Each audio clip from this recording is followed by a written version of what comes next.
after weeks of sometimes violent protests. The French government has changed its position.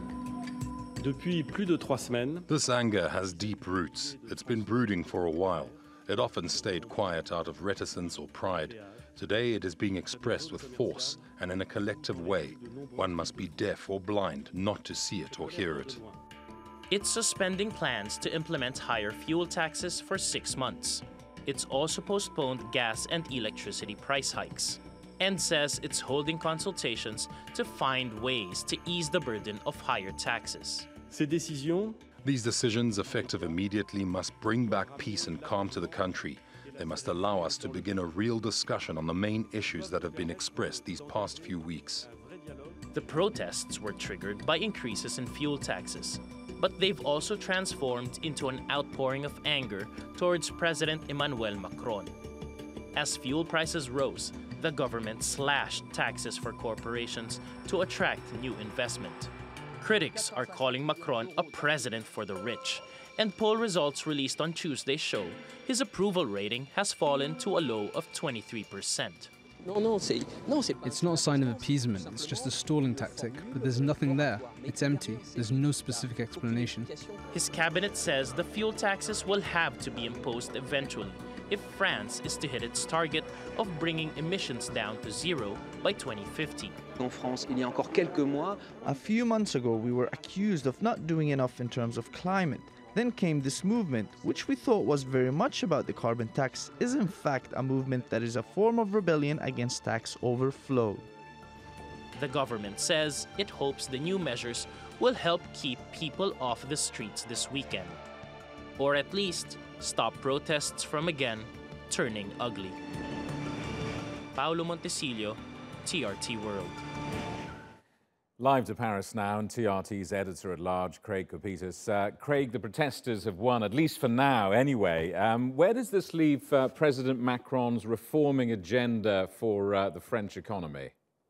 Well, Macron's reform agenda is kindling in a dumpster fire right now. He's got a lot of problems growing out of this. Principal among them, these protests have started a movement, a global carbon tax revolt, if you will.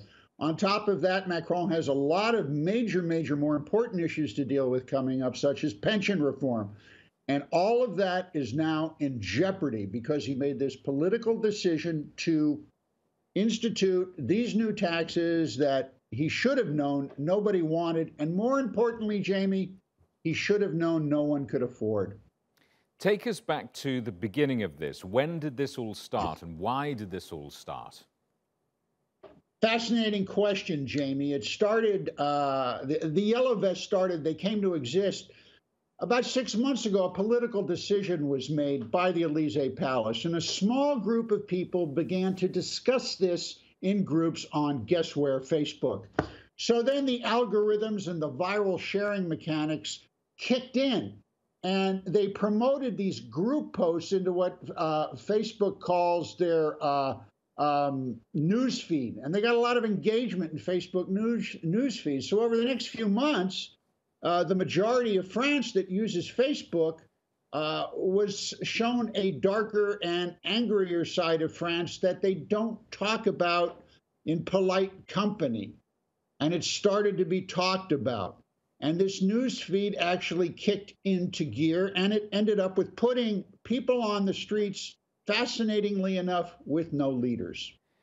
Craig, it's easy to report this as a story about the French elite, a story about Paris, but this is about more than just France, isn't it? It has much wider implications across the continent. It has huge implications. All you need to do, Jamie, is look at what's going on in Italy right now, which is percolating. The cascade effect will take place there.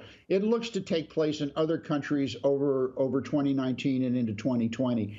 The point is, France was supposed to be the leader in creating a green economy, and it turns out that they can't be a leader because they don't have the money. Significant to note, the Macron government has said they still intend to raise the 14% rise in gas taxes and a 23% rise on diesel taxes just further down the road. The yellow vests are saying, no, we're not going to let that happen, and we're not going to let you, President Macron, do a lot more. We're going back into the streets. Is Macron's story over? It's a difficult question to forecast the end of power for someone like this, but do you think he's toast? No, he's not toast. The burnt party here will be Prime Minister Edouard Philippe. The way the French system works, the Prime Minister is in charge of all things domestic. When it gets uncomfortable for the president domestically, he rids himself of the Prime Minister and puts a new one in. So if this doesn't happen, Macron's natural knee-jerk reaction is to replace him with another prime minister and hopes it gets better. Unfortunately, this time around, it won't, because the protesters don't want to speak to the prime minister. They want to speak to the president, and he's still somewhere inside the Élysée Palace, and he doesn't want to talk to anyone. Craig, very briefly, so there's going to be no hike in fuel tax prices. The money's got to come from somewhere. Where's it going to come from? I wish I knew, Jamie. It seems impossible and probable. Look, he reduced the wealth tax. He got rid of the wealth tax, and he puts in these other new taxes. It just doesn't make any sense. Look, France is dying from 30 years of 1,000 cuts to its social welfare programs. That's what's going on here. The money simply isn't there. The growth isn't there, Jamie. There's no growth here. You find more and more people leaving France to start businesses elsewhere because the country just doesn't accommodate itself to the kind of growth we're seeing in a globalized economy. It's a myth. The idea of France is a great place. It's France is Disneyland for adults. You really don't want to come here and start a business because you're going to get slammed. Craig in Paris, thank you.